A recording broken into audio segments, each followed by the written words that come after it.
Hi all.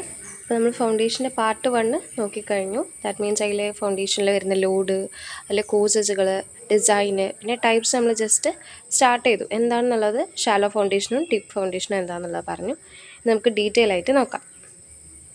Shallow foundation എന്ന് പറഞ്ഞാൽ എന്താണ്? ആ ഫൗണ്ടേഷൻ്റെ depth is less than or equal to width വരുന്നതാണ് എന്ത് ഷാലോ ഫൗണ്ടേഷൻ എന്ന് പറയുന്നത്. അപ്പോൾ ഡീപ്പ് ഫൗണ്ടേഷനോ ആ ഒരു ഡെപ്ത് കൂടുതലുള്ള, നമുക്ക് കൂടുതൽ ഡെപ്ത് വേണ്ട ഫൗണ്ടേഷൻസ് ആണ് എന്ന് വെച്ചാൽ the depth is greater than or equal to width ആണ് എന്ത് ഈ ഒരു ഡീപ്പ് ഫൗണ്ടേഷൻ എന്ന് പറയുന്നത്. ഓക്കെ, ഇനി ഷാലോ ഫൗണ്ടേഷന് നമ്മൾ വീണ്ടും ക്ലാസിഫൈ ചെയ്തിട്ടുണ്ട്. ജസ്റ്റ് ഇതിൽ തന്നെ മാർക്ക് ചെയ്ത് ഇങ്ങനെ പോവാം അല്ലേ. ഇതൊക്കെ നമുക്ക് ഫൗണ്ടേഷൻസ് എന്താണെന്നുള്ളത് മനസ്സിലാക്കാൻ മതി. ഓക്കെ,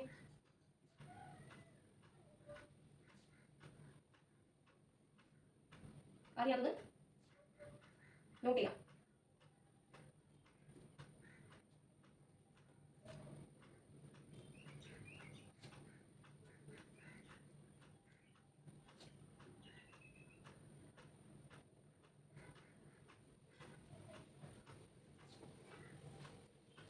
അപ്പം ഇങ്ങനെയാണ് നമ്മൾ ഫൗണ്ടേഷൻ്റെ ക്ലാസിഫിക്കേഷൻ. ഷാലോയും ഡീപ്പും മനസ്സിലായില്ലേ? Okay, spread foundation. Spread foundation എന്ന് പറയുന്നത് നമ്മൾ വീണ്ടും രണ്ടായിട്ട് ക്ലാസിഫൈ ചെയ്തിട്ടുണ്ട്. സ്ട്രിപ്പ് ഫൗണ്ടേഷൻ, അതേപോലെ സ്ട്രിപ്പ് ഫൗണ്ടേഷനും pad foundation or isolated foundation. Strip എന്ന് പറഞ്ഞാൽ ഈ വാളിൽ വരുമ്പം വരുന്ന ഫൗണ്ടേഷനാണ് സ്ട്രിപ്പ് ഫൗണ്ടേഷൻ എന്ന് പറയുന്നത്.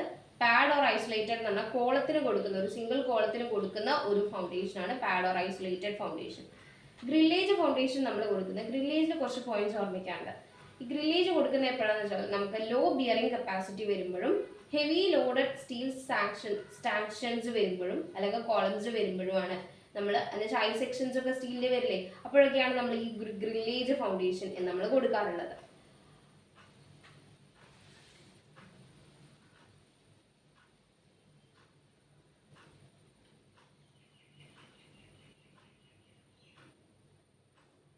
ഈ ഗ്രില്ലേജ് ഫൗണ്ടേഷന്റെ ഡെപ്ത് എത്രയാണെന്ന് ചിലപ്പോൾ എക്സാമിന് ചോദിക്കാറുണ്ട്. ഡെപ്ത് എന്ന് പറഞ്ഞാൽ 1 to 1.5 മീറ്റർ ഡെപ്ത് ആണ് വരുന്നത്.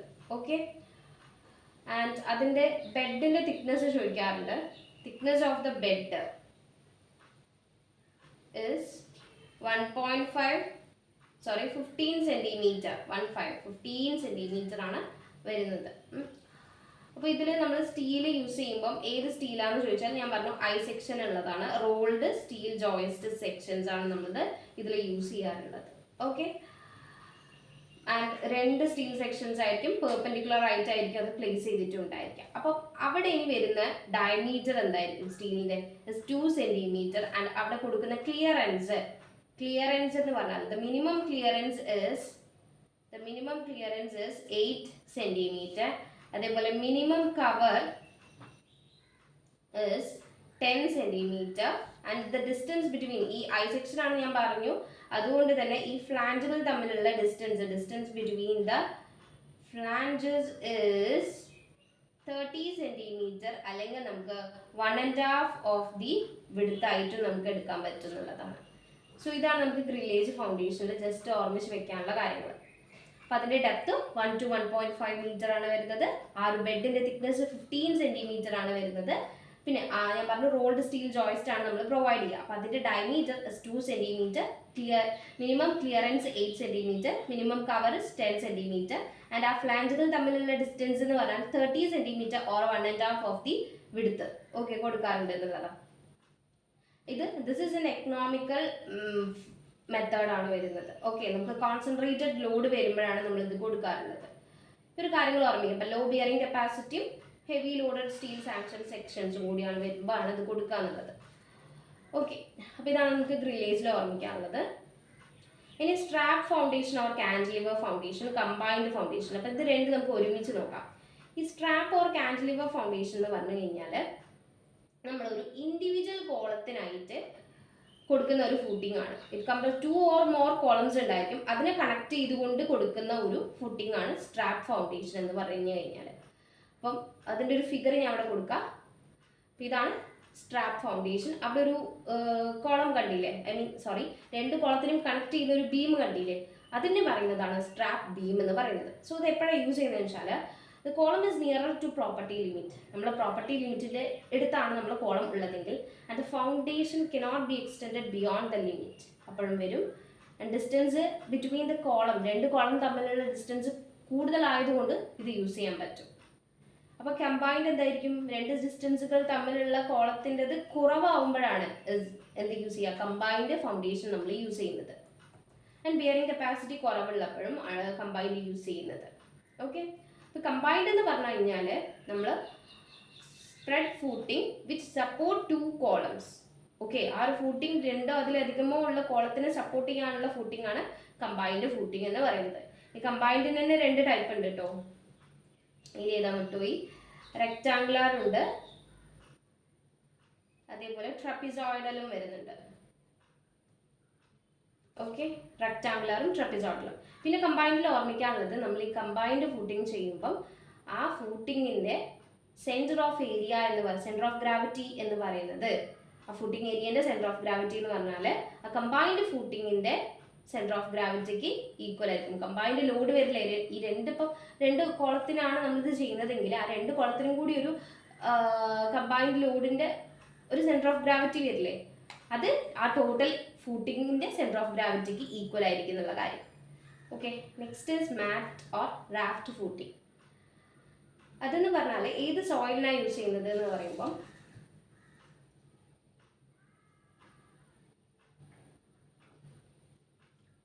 നമ്മൾ റീക്ലെയിംഡ് സോയിലിനാണ് യൂസ് ചെയ്യുന്നത്. റീക്ലെയിംഡ് സോയിൽ ഓർ സോഫ്റ്റ് സോയിലിനാണ് ഈ ഒരു റാഫ്റ്റ് ഫൗണ്ടേഷൻ നമ്മൾ കൂടുതലായി പ്രിഫർ ചെയ്യുന്നത്. ഇതൊരു RCC തിക്ക് കവറിങ്. ഓക്കെ, തിക്ക് RCC കവറിങ് സ്ലാബാണ് ഈ ഒരു മാറ്റ് അല്ലെങ്കിൽ ഇതെന്ന് പറഞ്ഞാൽ. അപ്പോൾ ഇതിൻ്റെ ഏരിയ എന്ന് പറഞ്ഞാൽ if the required area of footing exceed half the total area of a structure. Okay, എന്ന് വെച്ചാൽ 50% പറയുകയാണെങ്കിൽ. പിന്നെ നമ്മൾ ഈ ഇപ്പം ഫൗണ്ടേഷൻ ചെയ്യുന്ന സമയത്ത് എർത്ത് എക്സ്കവേറ്റ് ചെയ്യും അല്ലേ. അപ്പോൾ ആ ഒരു എക്സ്കവേറ്റ് ചെയ്ത എർത്തിൻ്റെ വെയിറ്റ് എന്ന് പറയുന്നത് നമ്മൾ ബിൽഡിങ്ങിൻ്റെ വെയിറ്റിന് ഈക്വൽ ആണെങ്കിൽ, ആൻഡ് അങ്ങനെ വരുന്ന സമയത്ത് this foundation is also known as floating foundation എന്നും പറയാറുണ്ട്. Okay, floating FL also known as, എന്താണ് ഞാൻ എഴുതുന്നില്ല, ഞാൻ പറഞ്ഞാൽ മനസ്സിലായെന്ന് വിചാരിക്കുന്നു. Floating foundation. Okay, the weight of the excavated earth equal to the depth is equal to the total weight of the building എന്ന് പറഞ്ഞു വരികയാണെങ്കിൽ. ഓക്കെ, പിന്നെ ഈ റാഫ്റ്റ് ഫൗണ്ടേഷൻ യൂസ് ചെയ്യുന്നത് നമ്മൾ ബിയറിംഗ് കപ്പാസിറ്റി കുറവാകുമ്പം, ഹെവി ലോഡ് വരുന്ന സമയത്ത്, സെറ്റിൽമെൻറ്റ് അൺഈക്വൽ സെറ്റിൽമെൻറ്റ് ആവുന്ന സമയത്തൊക്കെ റാഫ്റ്റ് ഫൗണ്ടേഷൻ നമ്മൾ പ്രിഫർ ചെയ്യാറുണ്ട്. ആൻഡ് ലാസ്റ്റ്, ഷാലോയിലെ ലാസ്റ്റ് ആണ് ഇൻവേർട്ടഡ് ആർച്ച് എന്ന് പറയുന്നത്. ഇൻവേർട്ടഡ് ആർച്ച് എന്ന് പറഞ്ഞു കഴിഞ്ഞാൽ ഇൻവേർട്ടഡ് ആയിട്ടായിരിക്കും, ജസ്റ്റ് ലൈക്ക് ഇങ്ങനെ. അതിൻ്റെ ഒരു ഫിഗർ ഇൻക്ലൂഡ് ചെയ്യാൻ പറ്റുമെങ്കിൽ ഇൻക്ലൂഡ് ചെയ്യാം. ഓക്കെ, ഇങ്ങനെയായിട്ടുള്ളതായിരിക്കും ആർച്ച് ഫൗണ്ടേഷൻ. ഈ പഴയ കാലത്തൊക്കെ നമ്മൾ ഈ ബ്രിഡ്ജസ് ഒക്കെ ഉണ്ടാക്കാൻ വേണ്ടിയിട്ട് നമ്മളിത് യൂസ് ചെയ്യാറുണ്ട്, ഈ ഒരു arch, inverted arch foundation. And അതിൻ്റെ റൈസ് ഇമ്പോർട്ടൻ്റ് ആയി ഓർമ്മിക്കുക, 1.5 to 1/5 to 1/10 of the span ആണ് അതിൻ്റെ റൈസ് എന്ന് പറഞ്ഞാൽ. ഓക്കെ, ഇൻവേർട്ടഡ് ആർച്ച് ഫൗണ്ടേഷൻ്റെ റൈസ് എന്ന് പറയുന്നത്, rise of the arch 1/5 to 1/10 of the span ആണ് വരുന്നത്. സോ ഇത്രയും നമുക്ക് എന്തിൽ വരുന്നുള്ളൂ? ഷാലോ ഫൗണ്ടേഷനിൽ. നെക്സ്റ്റ് നമുക്ക് നെക്സ്റ്റ് ക്ലാസ്സിലേക്ക് നോക്കാം. Thank you.